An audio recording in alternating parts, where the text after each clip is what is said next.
देशहित में आज सबसे पहले हम आपको संसद के सबसे भावुक पल की तस्वीर दिखाएंगे। आज संसद के उच्च सदन राज्यसभा में गुलाम नबी आजाद समेत 4 सांसदों का कार्यकाल पूरा हो गया। उन्हें सदन ने फेयरवेल दिया गया। इस मौके पर प्रधानमंत्री नरेंद्र मोदी भी बोले। प्रधानमंत्री ने कुल 15 मिनट 25 सेकंड के भाषण में 14 मिनट सिर्फ कांग्रेस के सांसद गुलाम नबी आजाद पर बात की। इन 14 मिनट में 4 मिनट तक प्रधानमंत्री मोदी रोते रहे। आखिर ऐसी क्या बात थी कि प्रधानमंत्री चाहकर भी सदन में आंसू नहीं रोक पाए? वो कौन सी बात थी जिसने गुलाम नबी आजाद की भी आंखें भर दी? ये बात करीब 15 साल पुरानी है और आज आप ये कहानी प्रधानमंत्री नरेंद्र मोदी और 28 साल से ज्यादा वक्त तक राज्यसभा का हिस्सा रहे गुलाम नबी आजाद की जुबानी सुनेंगे।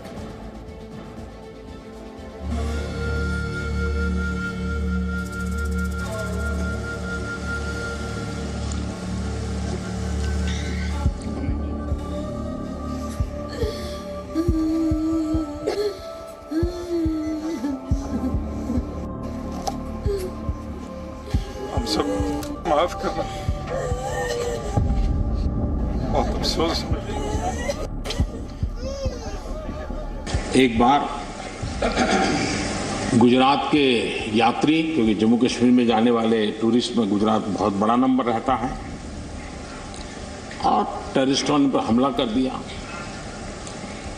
करीब 8 लोग शायद मारे गए।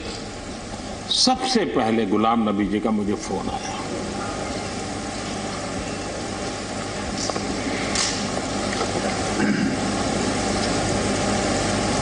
और वो फोन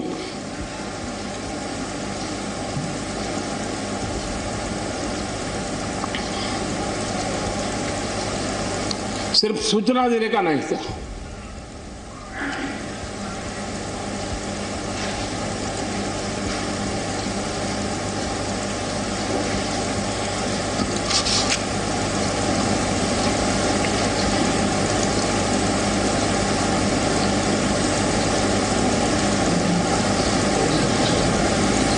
उनके आंसू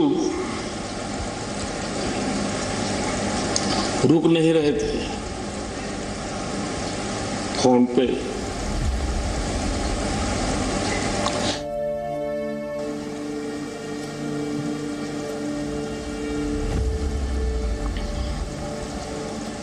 जिसका उल्लेख माननीय प्रधानमंत्री जी ने किया और वो भावुक हुए। मैं 2005 में जब चीफ मिनिस्टर बना नवंबर में, और मई में जब दरबार कश्मीर में खुला, तो मेरा स्वागत गुजरात के मेरे भाइयों और बहनों की कुर्बानी से हुआ। मैं अभी 2 ही दिन पहले पहुंचा था, तो वहां स्वागत करने का मिलिटेंट का यही तरीका था।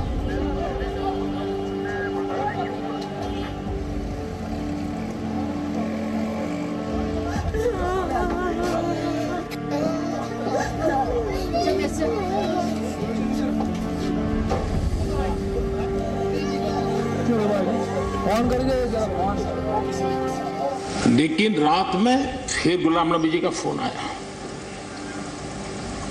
वे एयरपोर्ट थे।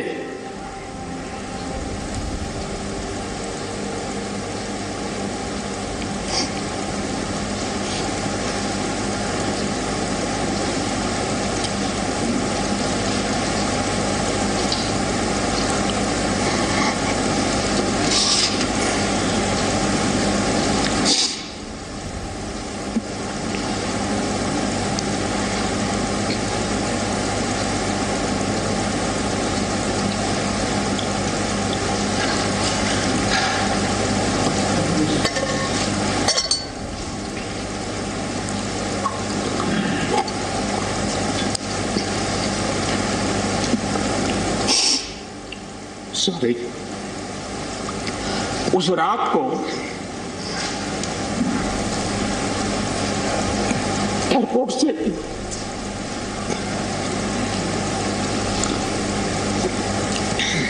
उन्होंने मुझे फोन किया और जैसे अपने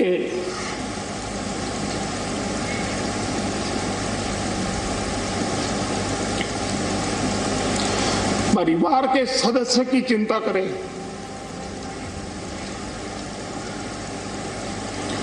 वैसी चिंता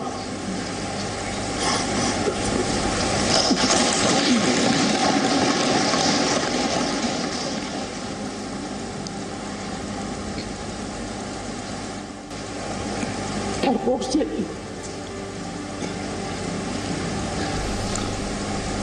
जब मैं एयरपोर्ट पे पहुंचा तो जाहिर है सिक्योरिटी वाले कहते हैं कि सीएम आ रहे हैं, सीएम आ रहे हैं। तो एयरपोर्ट पे ये सब जाने के लिए तैयार थे। हमारे जख्मी भाई, छोटे छोटे बच्चे। तो जब मैं एयरपोर्ट पे पहुंचा तो इन बच्चों ने, जिसका किसी का पिता मर गया था, किसी की मां मर गई थी, वो रोते रोते मेरे टांगों से जब लिपट गए तो मैं जोर से मेरी आवाजें निकल गई, ये खुदा ये क्या तुमने किया। मैं कैसे जवाब दूं इन बच्चों को।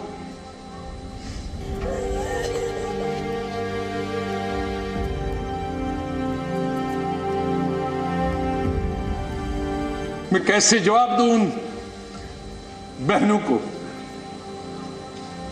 जो यहां तफरी के लिए आए थे, सैर के लिए आए थे, और आज मैं लाशें लेकर इनके हवाले कर रहा हूं उनके माता पिता की।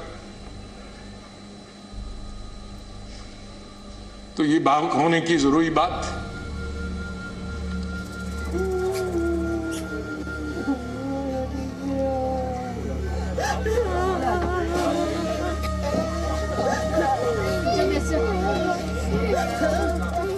पद, सत्ता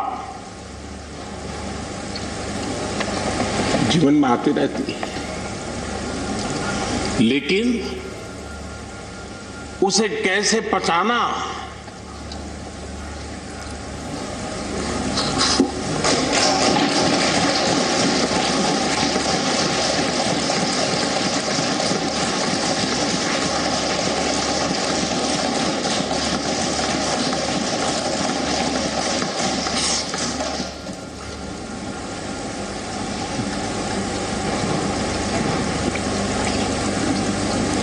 मेरे लिए बड़ा भावुक पल था।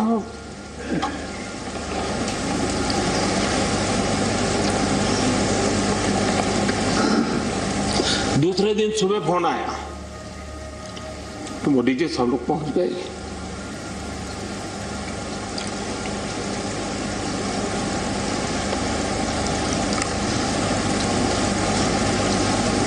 इसलिए एक मित्र के रूप में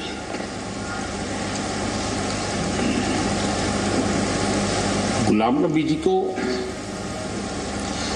घटना और अनुभव के आधार पर मैं आदर करता हूं।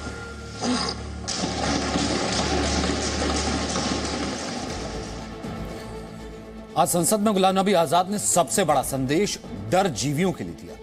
डर जीवी यानी वो नेता जो देश में मुसलमानों को दुखी बताकर सुखी महसूस करते हैं। डरजीवी यानी वो नेता जो वक्त वक्त पर मुसलमानों को ये कहकर डराते हैं कि मोदी सरकार में मुसलमान असुरक्षित हैं। आज संसद में गुलाम नबी आजाद ने कहा कि विश्व में सबसे ज्यादा गर्व भारत के मुसलमानों को होना चाहिए और उन्हें हिंदुस्तानी मुसलमान होने पर गर्व है। ध्यान दीजिए, गुलाम नबी आजाद उसी कांग्रेस के नेता हैं जिसके पूर्व अध्यक्ष राहुल गांधी ने कभी कहा था कि मोदी सरकार में मुसलमान असुरक्षित हैं। मैं उन खुशकिस्मत लोगों में हूं जो पाकिस्तान कभी नहीं गया, लेकिन जब मैं पढ़ता हूं कि वहां किस तरह के हालात हैं पाकिस्तान के अंदर, तो मुझे गौरव महसूस होता है, मुझे फख्र महसूस होता है कि हम हिंदुस्तानी मुसलमान। ये सिर्फ बयान नहीं, ये वो बाण है जिसने भारत में मुसलमानों को डराने वाले डरजीवी गैंग के एजेंडे को भेद दिया। हम बड़े खुशकिस्मत हैं, जन्नत हिंदुस्तान ही। मैं तो आजादी के बाद पैदा हुआ, लेकिन आज गूगल के जरिए मैं पढ़ता हूं, देखता हूं, सुनता हूं, खत्म हो जा रहे हैं एक दूसरे के अंदर। गुलाम नबी आजाद ने संसद से खड़े होकर ऐसे लोगों के हर दुष्प्रचार की धज्जियां उड़ा दी जो ये कहते हैं कि भारत में मुसलमान डरा हुआ है। बेचैनी और असुरक्षा की भावना है, ये पहले का स्टेटमेंट था। मुझे लगा शायद अब आपके विचार थोड़े बदले हो। आप कह रहे हैं अभी भी ये चीज है। बिल्कुल है। आपने अगर कहा मुसलमानों में बेचैनी और असुरक्षा की भावना है, तो इसमें क्या अजीब बात कही? एक वजह तो बताइए, आपको ऐसा क्यों लगता है? आखिरी दिन आपने कह दिया कि मुसलमान असुरक्षित। इसलिए कि हैं कि हम बड़े खुशकिस्मत हैं, जन्नत हिंदुस्तान ही। मैं तो आजादी के बाद पैदा हुआ, लेकिन आज गूगल के जरिए मैं पढ़ता हूं, देखता हूं, सुनता हूं।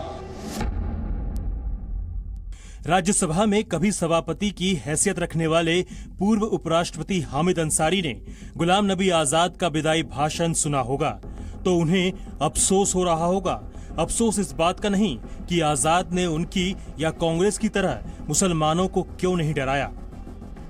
अफसोस ये होगा कि हामिद अंसारी भी सोच रहे होंगे कि राज्यसभा से विदाई के बाद वो भी गुलाम नबी आजाद की तरह मुसलमानों के डर की बनावटी दीवार को गिरा सकते थे और भारत के मुसलमानों से सच कहने की हिम्मत दिखा सकते थे, जैसा गुलाम नबी आजाद ने दिखाया।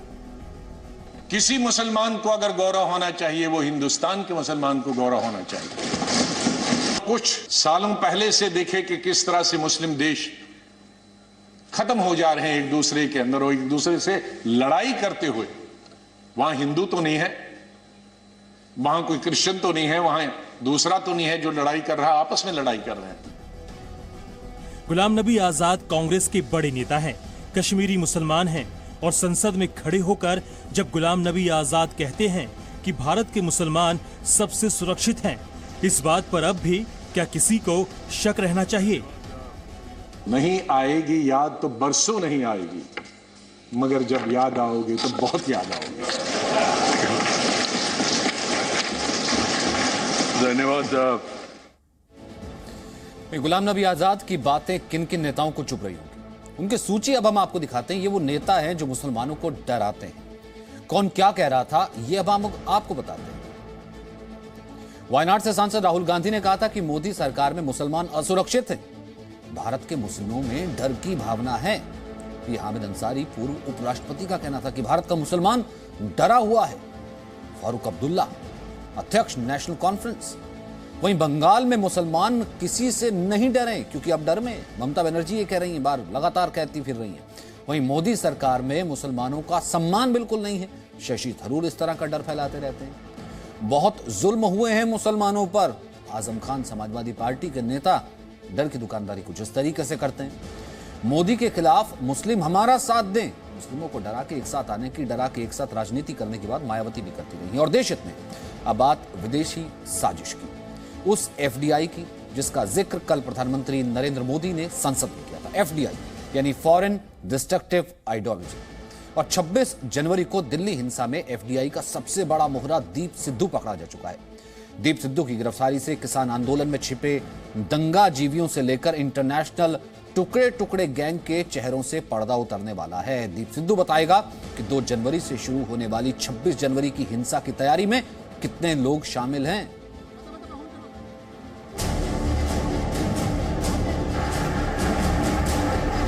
दीप सिद्धू दिल्ली दंगों का सबसे बड़ा मोहरा। 26 जनवरी को लाल किला और देश के सम्मान पर आघात पहुंचाने की साजिश का सबसे बड़ा चेहरा। 1 लाख के इनाम का आरोपी जो 15 दिन बाद पकड़ा जा चुका है। और अब दीप सिद्धू दिल्ली दंगों में विदेशी साजिश का सच बताएगा, जिसे कल संसद में प्रधानमंत्री नरेंद्र मोदी ने एफडीआई का नाम दिया था, यानी फॉरेन डिस्ट्रक्टिव आइडियोलॉजी। ये नए एफडीआई से देश को बचाना है। एफडीआई चाहिए, फॉरेन डायरेक्ट इन्वेस्टमेंट, लेकिन ये जो नया एफडीआई आज नजर का आ रहा है, ये नए एफडीआई से जरूर बचना होगा। और ये नया एफडीआई है फॉरेन डिस्ट्रक्टिव आइडियोलॉजी। पंजाबी फिल्मों का अभिनेता दीप सिद्धू लाल किला हिंसा का मुख्य आरोपी है। आरोप है कि इसी ने भीड़ को लाल किला पर हमले के लिए उकसाया। दीप सिद्धू उस वक्त लाल किला की प्राचीर पर था जब वहां तिरंगे की जगह पर धार्मिक झंडा फहराया गया। दीप सिद्धू पोल पर चढ़कर धार्मिक झंडा फहराने वाले जुगराज सिंह के साथ था। कल रात एक स्पेसिफिक इन्फॉर्मेशन पर लगभग 10:30 बजे के आसपास करनाल के पास से इसको अपरेंट किया गया है। ये किसी गाड़ी का इंतजार कर रहा था, इसको कहीं और जाना था। क्राइम ब्रांच के पास चूंकि वो केस है और क्राइम ब्रांच अपने केस में अरेस्ट डालेगी, उसकी इन्वेस्टिगेशन करेगी कि इसके रूल्स को। गिरफ्तारी के साथ ही दीप सिद्धू के कनाडा कनेक्शन का भी खुलासा हो चुका है। 26 जनवरी के बाद दीप सिद्धू भारत से वीडियो रिकॉर्ड करके कनाडा भेजता था और उसके वीडियो कनाडा से सोशल मीडिया पर अपलोड हो रहे थे। 26 जनवरी को कनाडा के वैंकूवर में दिल्ली दंगों के इंटरनेशनल साजिशकर्ता मो धालीवाल ने कहा था कि कृषि कानून भले वापस हो जाए, आंदोलन खत्म नहीं होगा। If anybody tells you that this battle is going to end with the repeal of the farm bills, they're trying to tell you that you are separate from Punjab and that you are separate from the Khalistan movement. You are not. मो धालीवाल ही वो international साजिशकर्ता है जिसने दिल्ली दंगों का master plan तैयार कराया था। जी news ने आतंकी संगठन खालिस्तान के लिए काम करने वाली संस्था पोएटिक जस्टिस फाउंडेशन का ब्लूप्रिंट भी दिखाया था, जिसमें 3 जनवरी को ही 26 जनवरी हिंसा की तैयारी का खुलासा था। दिल्ली दंगों का यही मास्टर प्लान ग्रेटा थनबर्ग ने गलती से सोशल मीडिया पर अपलोड कर दिया था। अब सिद्धू की गिरफ्तारी से खुलासा होगा कि धालीवाल, ग्रेटा थनबर्ग और सिद्धू कैसे एक दूसरे से जुड़े हुए हैं। उस पर जो भी कानूनी कार्रवाई है वो होनी चाहिए और इसके साथ हमारा ये जरूर कहना है कि दीप सिद्धू को वहां तक पहुंचाने में जिनका योगदान है वो कौन लोग हैं, इसकी भी जांच होनी चाहिए और उन पर भी कार्रवाई होनी चाहिए। ब्यूरो रिपोर्ट, जी मीडिया। और अब देशहित में एक सवाल आपके लिए। सोचिए आखिर क्या वजह है कि माफिया डॉन मुख्तार अंसारी खुद को पंजाब में सुरक्षित मानता है और यूपी की जेल में शिफ्ट किए जाने का सुप्रीम कोर्ट में विरोध कर रहा है। आखिर क्या वजह है कि पंजाब में जिस रंगदारी केस में वो जेल में है उसमें 2 साल से वो जमानत नहीं मांग रहा है, और क्या वजह है कि खुद पंजाब सरकार सुप्रीम कोर्ट में कह रही है कि मुख्तार को यूपी जेल में शिफ्ट नहीं किया जाना चाहिए। हमने मुख्यमंत्री को पत्र भेज दिया है और अवगत करा दिया गया है कि हमारी सुरक्षा बढ़ाई जाए। हमारी घटना, हमारे साथ कभी भी घटना घट सकती है, हमारी हत्या हो सकती है और निश्चित तौर से मुख्तार अंसारी जैसे दुर्दांत अपराधी जो पंजाब के जेल में बंद है उनके खिलाफ अगर हम ये करेंगे तो मेरे खिलाफ ये कुछ भी ये करवा सकते हैं। माफिया सरगना मुख्तार अंसारी से जान का खतरा बताते हुए योगी सरकार से सुरक्षा मांग रहे इस व्यक्ति का परिचय जान लीजिए। ये यूपी में कांग्रेस के बड़े नेता हैं। 2019 में वाराणसी से पीएम मोदी के खिलाफ कांग्रेस से चुनाव लड़ चुके हैं। प्रियंका गांधी अजय राय के लिए प्रचार कर चुकी हैं, लेकिन कांग्रेस नेता अजय राय को योगी सरकार से सुरक्षा मांगनी पड़ रही है। हमने मुख्यमंत्री को पत्र भेज दिया है और अवगत करा दिया गया है कि हमारी सुरक्षा बढ़ाई जाए। हमारी घटना, हमारे साथ कभी भी घटना घट सकती है, हमारी हत्या हो सकती है और निश्चित तौर से मुख्तार अंसारी जैसे दुर्दांत अपराधी जो पंजाब के जेल में बंद है उनके खिलाफ अगर हम ये करेंगे तो मेरे खिलाफ ये कुछ भी ये करवा सकते हैं। मैं सरकार से मांग करता हूं कि यह तत्काल हमारी सुरक्षा, हमारे जितने भी साथी दोस्त हैं सबकी सुरक्षा बढ़ाई जाए। सोचिए, एक और कांग्रेस के पूर्व विधायक मुख्तार अंसारी से खतरा बताकर सुरक्षा मांग रहे हैं और दूसरी तरफ कांग्रेस पर मुख्तार अंसारी को बचाने के आरोप है। पंजाब की रोपड़ जेल में बंद मुख्तार अंसारी अक्टूबर 2020 से बेड रेस्ट पर है। जेल प्रशासन के मुताबिक मुख्तार को डिप्रेशन समेत कई बीमारियां हैं और यूपी सरकार उसे लगातार यूपी लाने की कोशिश कर रही है। कल सुप्रीम कोर्ट में योगी सरकार ने कहा कि पंजाब की कांग्रेस सरकार मुख्तार को बचा रही है और इसकी वजह से मुख्तार के खिलाफ यूपी में गंभीर मामलों में ट्रायल रुका हुआ है। किस आधार पर पंजाब के जेल के पुलिस अधिकारी, जेल सुपरिंटेंडेंट, मेडिकल बोर्ड की रिपोर्ट को आधार बनाकर किन कारणों से नहीं भेज रहे हैं? बड़ा स्पष्ट है कि इसके पीछे कोई बड़ा राजनीतिक संरक्षण पंजाब में है। मुख्तार करीब 2 साल से मामूली आरोप में पंजाब की जेल में है। सोचिए, क्या वजह है कि वो जमानत भी नहीं मांग रहा?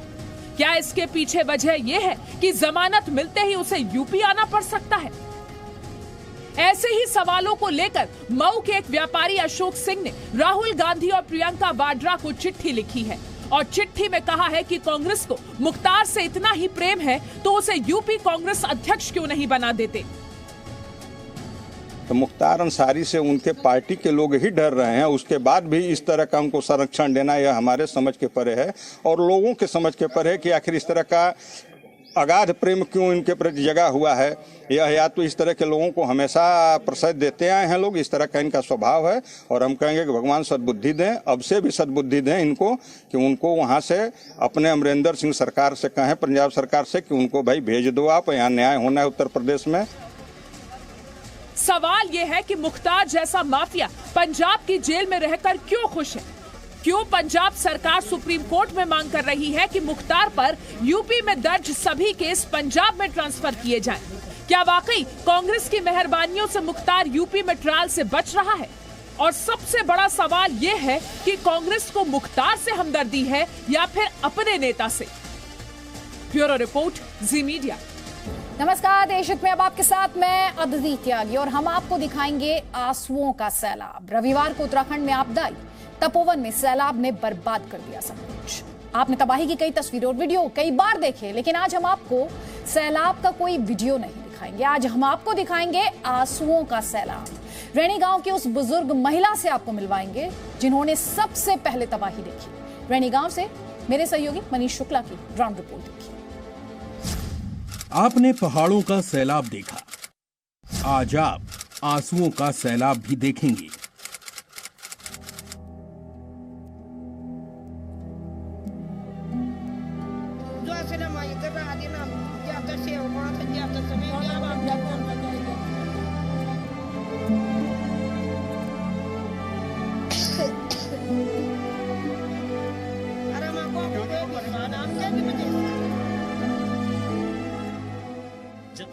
रैणी गांव में जिन्होंने देखी सबसे पहले तबाही, वो बुजुर्ग महिला सिर्फ जी न्यूज पर। ये है ऊखा देवी, उम्र 75 वर्ष, रैणी गांव की रहने वाली हैं। रविवार को तपोवन में जब सैलाब आया तो ऊखा देवी ने उस आपदा को सबसे पहले देखा। ऊखा देवी ने रैणी गांव से ग्राउंड रिपोर्टिंग कर रहे जी न्यूज संवाददाता मनीष शुक्ला से बात की। उस दिन की पूरी घटना के बारे में विस्तार से बताया। तबाही की आंखों देखी बयां करते हुए रो पड़ी। घटना याद करते समय इन बूढ़ी आंखों में आंसुओं का सैलाब था।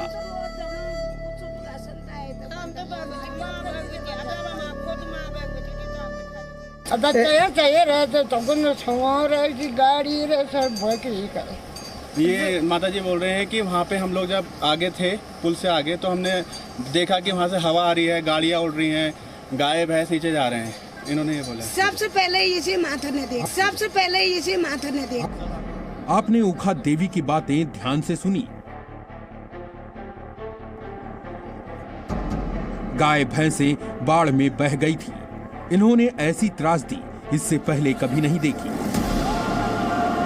आप अंदाजा लगा सकते हैं कि तपोवन में उस दिन तबाही कितनी बड़ी आई थी।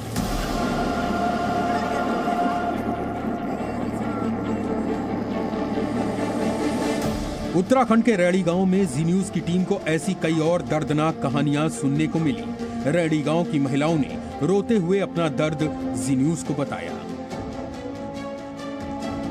आदमी बुढ़ा है, मैं भी चल नहीं पाती है, घर कहाँ जाऊँ, अपने घर में ही रहो। अगर आप क्या चाह रही हैं, किस तरह की आपको मदद चाहिए? हमको विस्थापित क्या चाहिए आपको? विस्थापित जब सरकार विस्थापित करेगा तो हम बच्चा रोना बचेगा तो नहीं करेगा तो ऐसे ही हम कभी आपको अंदर लेके चल रहे हैं। आप देख सकते हैं कि जिस तरीके से लोग यहाँ परेशान हैं।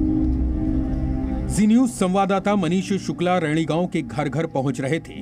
कोशिश कर रहे थे कि गांव वालों की तकलीफें, उनकी परेशानियां पूरा देश जान सके, सरकार को भी पता चले। यहाँ उन्हें जो भी व्यक्ति मिल रहा था उसके पास बताने के लिए कुछ न कुछ जरूर था। जब यहाँ पर देखा पुल उड़ा गया, पूरा गाड़ी उड़ा गया तो मैं चिल्लाया, मैंने बोला भागो भागो, बदर पड़ गया यहाँ। जी न्यूज को यहाँ ममता नाम की ये लड़की भी मिली। ममता ने बताया कि उसने ऐसा खौफनाक मंजर इससे पहले सिर्फ फिल्मों में देखा था। ये कुछ ऐसा था जैसे दुनिया बस खत्म होने वाली हो। हमने जिस दिन ऐसा वो आया उस दिन तो मतलब उससे पहले हमने ना आज तक कभी ऐसा देखा था, सिर्फ टीवी में देखा था। जब हमने रियल लाइफ में देखा तो हमारे तो कुछ करने की कुछ मतलब हाथ पैर ऐसे टूट जैसे गए थे, कुछ सोचने तक का क्षमता नहीं थी। रैणी गांव के कई लोग उस दिन की आपदा के बाद से लापता हैं। रेस्क्यू ऑपरेशन में इस गांव के अब तक 2 लोगों के शव मिल चुके हैं। हम गांव के अंदर आपको लेकर के चल रहे हैं। जी मीडिया पहला ऐसा चैनल है जो गांव के अंदर दाखिल हुआ है, जो गांव वालों से आपकी बात करा रहा है, क्योंकि सभी जो है जिस जगह पर हादसा हुआ है वहीं से रिपोर्टिंग कर रहे हैं। लेकिन गांव के अंदर क्या चल रहा है, गांव के लोगों को ज़रूरत क्या है इस वक्त, ये बहुत समझना ज़रूरी है।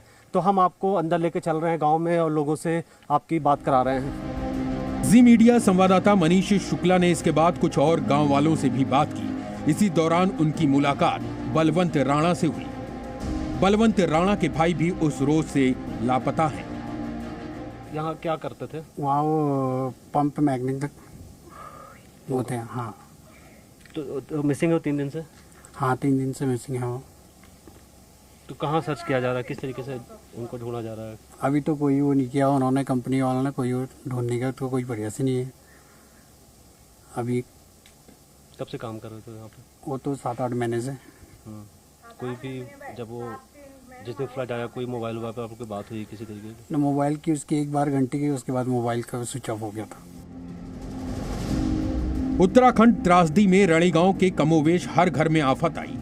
उस दिन के बाद से अब तक किसी के भाई की कोई जानकारी नहीं मिली तो किसी की मां अब तक लापता है। हम रैणी गांव में ही हैं और यहाँ आपको मुलाकात करा रहे हैं एक परिवार से जिनके घर के सदस्य गायब हैं। हम जानने की कोशिश कर रहे हैं कि क्या हुआ था। मैडम आप बताइए, आपका नाम क्या है? गोदामरी। गोदामरी जी, जिस दिन हादसा हुआ आप अपनी माता जी के साथ थी। हाँ, क्या हुआ थोड़ा बताएं। मैं सास और मैं साथ ही थे, हम घास को गए थे, तब तक ऊपर से बहुत मलमा आया। मेरे सास थोड़ी नीचे में थे, वो सास दब गई, मैं भाग के आई ऊपर। अभी तक मेरे सास लापता है, मेरे सास को निकालने की कोशिश कर दो। रविवार को आए सैलाब में सबसे ज्यादा तबाही इसी रैणी गांव में हुई थी। सबसे ज्यादा मुसीबत इसी गांव के लोगों ने झेला।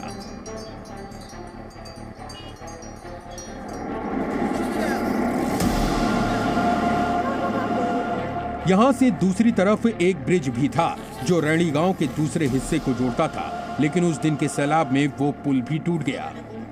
कुल मिलाकर देखें तो यहां आसपास करीब 11 गांवों का संपर्क टूट चुका है।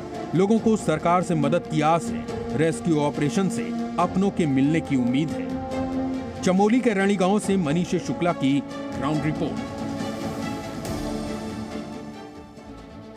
अब हम आपको डस्टन और स्ट्राइकर से मिलवाएंगे। आप सोच रहे होंगे कि डस्टन और स्ट्राइकर कौन है, तो आप बस इतना समझिए कि डस्टन और स्ट्राइकर इस वक्त तपोवन में रेस्क्यू टीम की 2 आंखें हैं, जिन पर इस वक्त तपोवन में लापता लोगों को खोजने की एक बड़ी जिम्मेदारी है। इसके अलावा आपको तपोवन डैम के उन मजदूरों से भी मिलवाएंगे जिन्होंने उस रोज मौत को मात दी।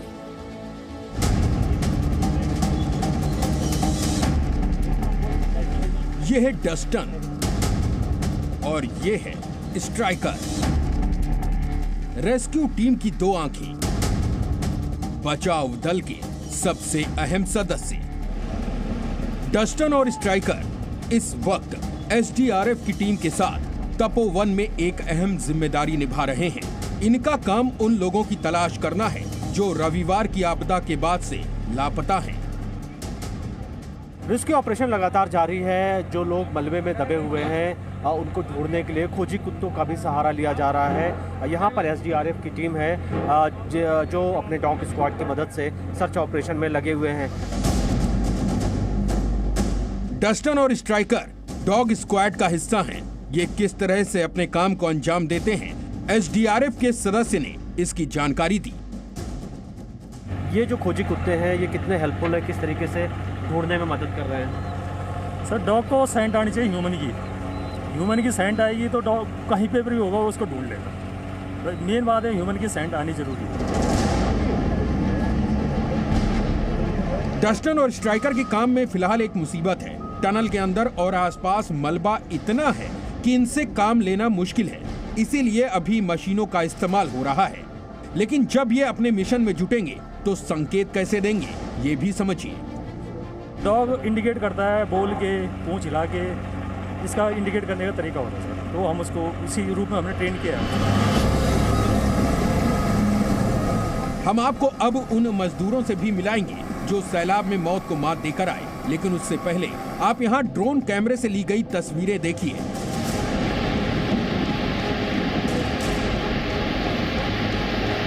क्योंकि इसी के बाद आप ये बात ठीक से समझ पाएंगे कि उत्तराखंड के जोशीमठ में रविवार की सुबह करीब 10:30 बजे धौलीगंगा नदी में आई बाढ़ कितनी विकराल हो गई थी। आप देख सकते हैं कि डैम को किस कदर नुकसान पहुंचा है। सैलाब इतना भयंकर था कि मजबूत डैम किसी वीरान खंडहर जैसा दिखने लगा। ड्रोन की तस्वीरें ये भी बताती हैं कि प्रचंड वेग ने चट्टानों तक को हिलाकर रख दिया था। इसी डैम के ठीक पास में आप ऊपर से देख सकते हैं वो टनल जहां इस वक्त रेस्क्यू ऑपरेशन चलाया जा रहा है। ये जानकारी है कि इस डैम और इस टनल में काम करने वाले लोग ही सबसे ज्यादा सैलाब की चपेट में आए। अब सुनिए उन मजदूरों को जो डैम में उस वक्त काम कर रहे थे।